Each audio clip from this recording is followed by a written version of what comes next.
আমার ভাইয়েরা, 5 ওয়াক্ত নামাজ আল্লাহর পক্ষ থেকে ফরজ, কিন্তু দেখা যায় এই নামাজটুকুকে আমরা এমন ভাবে মানি মনে হয় নফল। নফল যেমনি ভাবে পড়লে সওয়াব আছে, না পড়লে গুনাহ নাই। ফরজ নামাজগুলোকে আমরা এমন করে পড়ি, পড়লে পড়ি, না পড়লে নাই। ফজর পড়লে জোহরের খবর নাই, জোহর পড়লে আসরের খবর নাই, আসর পড়লে মাগরিবের খবর নাই। এখন শীতের দিনে আমরা তো ইমামতি করি, এই শীতের দিনে ফজরের সময় কয়জন মুসল্লি হয় আমরা জানি কি জানি না? আমার ভাইয়েরা, যদি ফরজকে ফরজ হিসেবে আদায় করত তাহলে কিন্তু এতটা এইভাবে নামাজ আদায় করতো না, গুরুত্ব দিয়ে আদায় করতো। কথা বলেন ঠিক কিনা? এখন গুরুত্বের কথা বললে অনেক মানুষ বলে, হুজুর আমি তো গরিব মানুষ, আমি কাজ করে খাই, কাজ করতে গেলে নামাজের সময় পাই না, আমি হত দরিদ্র মানুষ, আমি ব্যস্ত মানুষ। কত মানুষ ব্যস্ততার উজর দেখায়, দেখায় কি দেখায় না? কত মানুষ ব্যস্ততার উজর দেখায়, কত মানুষ হত দরিদ্র উজর দেখায়। আমি আপনাদের সামনে একটা রাসূলের এক সাহাবীর ব্যাপারে আলোচনা করব, যে সাহাবী এতটা গরীব ছিলেন, এতটা অসহায় ছিলেন। এই অসহায় থাকার পরেও মসজিদে নববীর ভিতরে যাইয়া আল্লাহর পয়গম্বরের পিছনে জামাতে নামাজ আদায় করতেন। পক্ষান্তরে আমাদের এই হতদরিদ্র সাহাবীর মতো আমাদের এই বর্তমান জমানার ভিতরে একজন ভিক্ষুকও নাই। আলোচনাটা করলেই বুঝতে পারবেন যে এই সাহাবী এত দরিদ্র হওয়ার পরেও যদি নামাজ না ছাড়তে পারে, নামাজ পড়তে পারে, আমাদের তো তার মতো অভাব অনটন নাই, তাহলে আমরা কেন নামাজ পড়ি না? এই জন্য আল্লাহ যেন আমাদেরকে আলোচনার মাধ্যমে বুঝ দান করে, সকলে বলুন আমিন। আল্লাহর পয়গম্বর মসজিদ নববীর ভিতরে নামাজ পড়ান। হযরত আব্দুল্লাহ আনসারী নামক একজন সাহাবী, হত দরিদ্র একজন সাহাবী, প্রতিদিন আল্লাহর পয়গম্বরের পিছনে নামাজ পড়তে আসে। কিন্তু লোকটা সালাম ফিরাইয়া বা দৌড় মারিয়া আবার বাড়িতে চলে যায়। আল্লাহর পয়গম্বর একদিন সাহাবীদেরকে ডাইকা বলেন, এ আমার সাহাবীরা, আমি নবী তোমাদেরকে একটা আমলের কথা বলে দেই। 5 ওয়াক্ত নামাজ যে ব্যক্তি যথারীতি গুরুত্ব সহকারে আদায় করবে, আমি নবীর সাথে সে জান্নাতে থাকবে। জোরে কোন সুবহানাল্লাহ। এই ওয়াজটা করার পরে আব্দুল্লাহ আনসারী বাড়িতে চলে গেছেন। বাড়িতে চলে যাওয়ার পরে বিবি জিজ্ঞাসা করে, ও আমার স্বামী, আপনি তো এতক্ষণ দেরি করেন না মসজিদের ভিতরে, আজকে কেন এত দেরি হইল? এবার আব্দুল্লাহ আনসারী ডাক দিয়া বলে, ওগো বিবি আমার, আল্লাহর পয়গম্বর আজকে এমন একটা আমলের কথা বলেছে যে আমলটা করলে আল্লাহর নবীর সাথে জান্নাতে থাকতে পারবো। এবার বিবির ভিতরে আগ্রহ বেড়ে গেল। বিবি বলে, ও স্বামী আমার, বলেন কি সেই আমলটা? আমিও সেই আমলটা করে নবীর সাথে জান্নাতে থাকতে চাই। জোরে কোন সুবহানাল্লাহ। আরো জোরে করে বলে সুবহানাল্লাহ। এবার আব্দুল্লাহ আনসারী ডাক দিয়ে বলে, বিবি রে, আল্লাহর পয়গম্বর বলছেন যে ব্যক্তি 5 ওয়াক্ত নামাজ সময় মতো গুরুত্ব সহকারে আদায় করবে, আল্লাহর নবীর সাথে জান্নাতে থাকা যাবে। এবার বিবি ডাক দিয়ে বলে, গো স্বামী, আমি ওই আমল করে আল্লাহর নবীর সাথে জান্নাতে যেতে চাই, তবে আপনি আমাকে সহযোগিতা করবেন নামাজ পড়ার জন্য, আপনাকে আমি সহযোগিতা করব। আনসারী ডাক দিয়ে বলে, আব্দুল্লাহ আনসারী ডাক দিয়ে বলে, বিবি কিভাবে সাহায্য করব? বলে, আমাদের ঘরে তো কোনো কাপড় চোপড় নাই, একটা মাত্র চাদর, একটা মাত্র কাপড়, এই চাদরটা আপনি পরে আল্লাহর নবীর পিছনে মসজিদে নববীতে নামাজ আদায় করবেন, আবার আপনি নামাজ পড়ে চলে আসবেন তড়িৎ গতিতে। আমি আমি আমি আপনি দুইজনে মিলে একটা গর্ত খনন করব। আপনি যখন মসজিদে চলে যাবেন, কাপড়টা পরিয়া, চাদরটা পরিয়া যখন মসজিদে চলে যাবেন, আমি লজ্জাস্থান নিয়ে গর্তের ভিতরে আবৃত করে রাখবো। আবার আপনি যখন আসবেন, আপনি আমাকে কাপড়টা দিবেন, আমি আবার কাপড়টা পরিয়া এরপরে আমি নামাজ আদায় করবো, আপনি গর্তের ভিতরে থাকবেন। দুই স্বামী আর স্ত্রী দুইজনের চুক্তিবদ্ধ করিয়া দুইজনের সময় মতো এরকম ভাবে দুজনই নামাজ শুরু করে দিছে। জোরে করে বলেন আল্লাহু আকবার। বলেন তো দেখি, তাদের কি অনেক সম্পদ?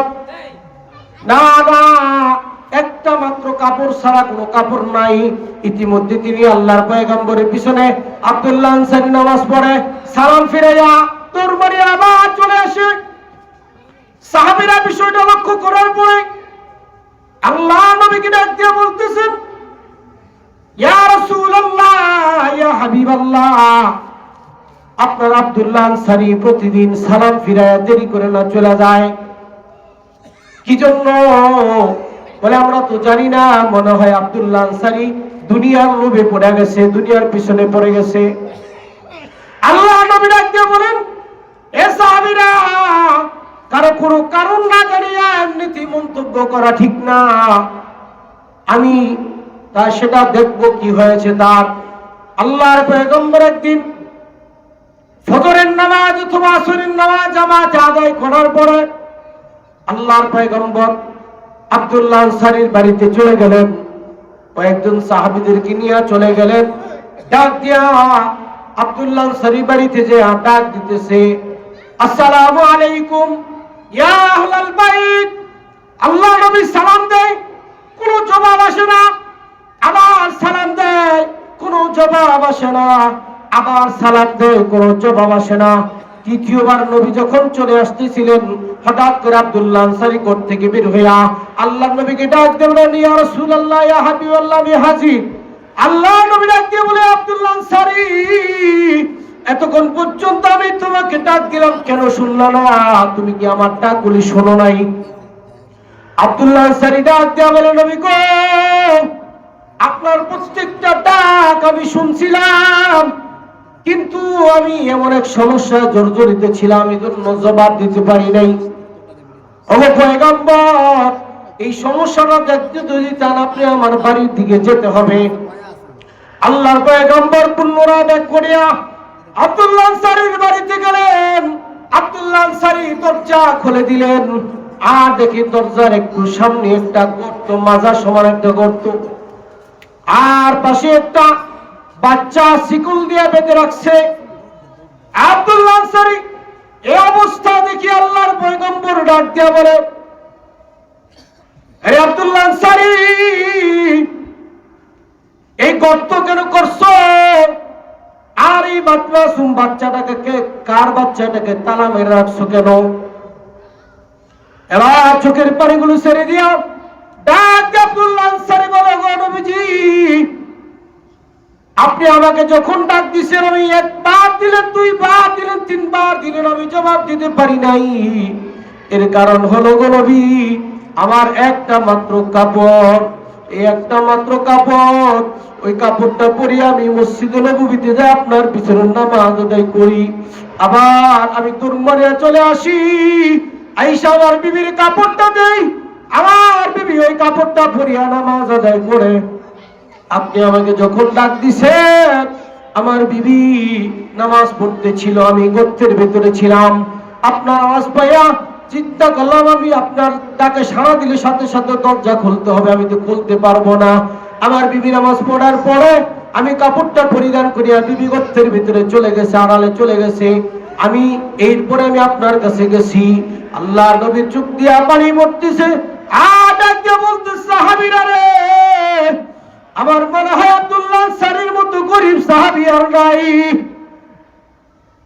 আমার বাবাজিরা, আব্দুল্লাহ আনসারীর একটা মাত্র কাপড় দিয়া জামাতে নামাজ ছাড়ে নাই।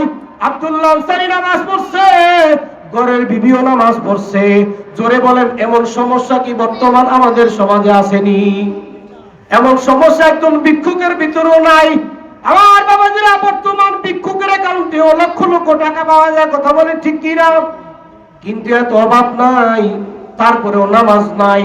আর আল্লাহর পয়গম্বরের সাহাবীদের অভাব ছিল, এরপরেও নামাজ ছাড়ে নাই, তারা দিন থেকে দূরে সরে নাই। এবার আব্দুল্লাহ আনসারীকে আল্লাহর পয়গম্বর ডাক দিয়ে বলে, আরে আব্দুল্লাহ আনসারী, এই মাসুম বাচ্চাটা কার? এই বাচ্চাটাকে কেন তালা লাগায় রাখছো, শিকল দিয়ে বেঁধে রাখছো? এবার ডাক দিয়ে বলে, গো নবীজি, এই মাসুম বাচ্চাটা আমি আব্দুল্লাহ আনসারীর কলিজার টুকরা, আমি বড় সমস্যায় পড়িয়া তাকে বেঁধে রাখছি।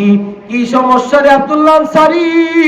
এবার ডাক দিয়ে বলতেছে, গো নবীজি, আমার বাড়ির পাশের বাড়িটা একজন ইহুদির বাড়ি, ইহুদি বড় ধনী, তার বাড়িতে খেজুর গাছ আছে। ওই তার বাড়িতে খেজুর গুলো পাইকা পাইকা নিচে পড়ে, আমার বাড়ির উঠানে পড়ে।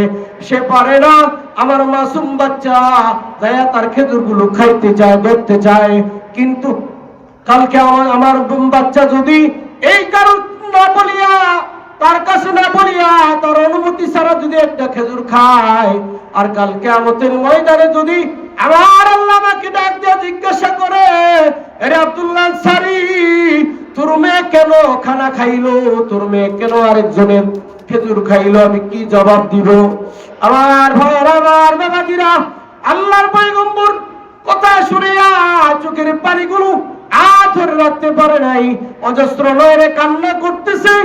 আর সাহাবীদেরকে ডাক দিয়া বলতেছে, সাহাবীরা রে, আর আব্দুল্লাহ আনসারী এত গরিব, এর মতো মনে হয় আর কোন গরিব নাই।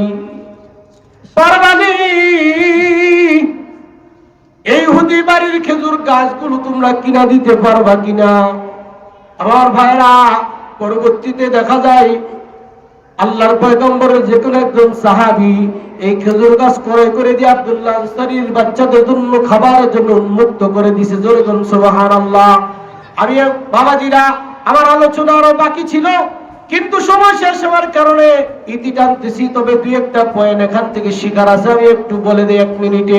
আমার বাবাজিরা, প্রথমত নামাজ থেকে গাফেল হওয়া যাবে না। নামাজ আল্লাহ তাআলার বড় হুকুম, কিয়ামতের ময়দানে সর্বপ্রথম নামাজের হিসাব হবে। এজন্য এমন কোন উযর দিয়া, স্বাভাবিক উযর দিয়া নামাজ থেকে যদি আমি দূরে সরে যাই, কাল কিয়ামতের ময়দানে আল্লাহর আদালত থেকে কিন্তু পার পাওয়া যাবে না। কথা বলেন ঠিক কিনা? আমার ভাইরা, অসুস্থ থাকুক, অভাব থাকুক, তারপর নামাজ পড়তে হবে, সাহাবীরা শিক্ষা দিলেন। আর আপনারা আমার বাচ্চাদেরকে হালাল খাওয়াইতে হবে, হারাম খাওয়ানো যাবে না। বাচ্চাদেরকে ছোটকাল থেকে শিক্ষা দীক্ষা দিতে হবে, যে সন্তানদেরকে এমন শিক্ষা দিতে হবে, অন্যের জিনিস না বইলা ধরা যাবে না, না বইলা খাওয়া যাবে না, অন্যের জিনিসের প্রতি লোভ করা যাবে না। কিন্তু দেখা যায় বর্তমান জমানায় আমাদের বাচ্চাদেরকে আমরা এমন উন্মুক্ত ভাবে ছেড়ে দেই, ওই বাচ্চারা আরেকজনের বাড়ির নারিকেল পাড়িয়া খায়, আরেকজনের বাড়ির লাউ ছিঁড়িয়া খায়, আরেকজনের বাড়ির ক্ষেতের কাঁচা মরিচ ছিঁড়িয়া খায়। এই দেখা যায় বিভিন্ন জায়গায় বিভিন্ন কিছু অকারেন্স করে, এরকম করে মানুষের খোয়ারে মুরগি থাকে না, হাঁস থাকে না, তারা পিকনিক করে খায়। আপনি যদি আপনার বাচ্চাকে এমন ভাবে শিক্ষা দিতেন, তাহলে আপনার বাচ্চারা কিন্তু কারো জিনিস ধরার সাহস করতো না। কথা বলেন ঠিক কিনা? আমার বাবাজিরা, এজন্য বাচ্চাদেরকে ছোটকাল থেকে সেই শিক্ষা দিতে হবে, কি হবে না?